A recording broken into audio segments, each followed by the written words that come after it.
Sentyabrın 30-da gözlənilən hava şəraiti açıqlanıb. Milli Hidrometeorologiya Xidmətinin məlumatına əsasən Bakıda və Abşeron yarımadasında hava şəraitinin dəyişkən buludlu olacağı, arabir tutulacağı, əsasən yağmursuz keçəcəyi gözlənilir. Lakin axşam bəzi yerlərdə yağış yağacağı gözlənilir. Mülayim şimal-qərb küləyi axşam arabir güclənəcək. Havanın temperaturu gecə 15-17 dərəcə, gündüz 18-22 dərəcə isti olacaq. Atmosfer təzyiqi 758 mm civə sütunundan 762 mm civə sütununa yüksələcək. Nisbi rütubət 70-80% təşkil edəcək.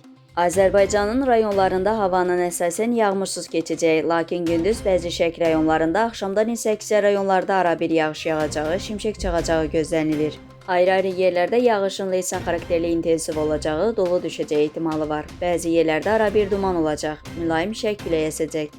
Havanın temperaturu gecə 12-16 dərəcə, gündüz 18-23 dərəcə isti. Dağlarda gecə 3-8 dərəcə, gündüz 9-14 dərəcə isti olacaq.